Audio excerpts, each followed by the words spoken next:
అందరికీ బోనాల పండగ శుభాకాంక్షలు. హైదరాబాద్ మొత్తం బోనాల సంబరాలతో నిండిపోయి ఉంది.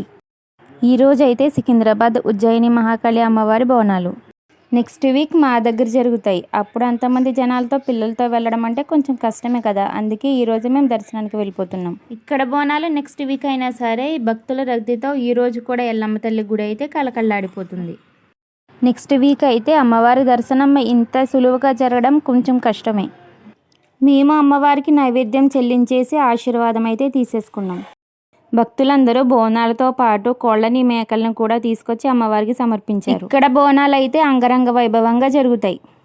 గుడి పక్కనే పెద్ద వేప చెట్టు అయితే ఉంటుంది. అక్కడ చెట్టుకి పూజలతో పాటు ముడుపులు కూడా కడతారు. ఈ వేప చెట్టు పక్కనే పెద్ద రావి చెట్టు కూడా ఉంటుంది. అక్కడ కూడా నాగమ్మ తల్లి విగ్రహాలు ప్రతిష్ఠించబడి ఉంటాయి.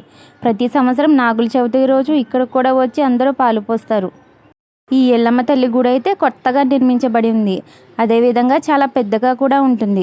ఇక్కడ ఎల్లమ్మ తల్లి దర్శనం అయిపోయిన తర్వాత మళ్ళా మేము నైవేద్యం తీసుకుని పోచమ్మ తల్లి గుడికి అయితే వచ్చేసాం. అక్కడ కూడా తల్లికి నైవేద్యం చెల్లించుకుని ఆశీర్వాదం తీసేసుకున్నాం. ఎల్లమ్మ తల్లికి ఇంకా పోచమ్మ తల్లికి నైవేద్యం చెల్లించుకొని ఈ సంవత్సరం బోనాలను అయితే ఈ విధంగా మేము కంప్లీట్ చేసుకున్నాం. అదేవిధంగా చల్లని తల్లుల ఆశీర్వాదం కూడా తీసేసుకున్నాం. అక్కడ ఉన్న బొమ్మలు కొనలేదని మా రితిక అయితే చాలా అలిగింది. వీడియో తీస్తున్నానని ఫోన్ లాగేసుకుంటుంది. పోచమ్మ తల్లి గుడి పక్కనే ఆంజనేయ స్వామి గుడి కూడా ఉంటుంది. మేము వెళ్ళేసరికి గుడి క్లోజ్ చేసి ఉంది. అందుకే బయట నుంచి దర్శనం చేసుకొని వచ్చేసాం.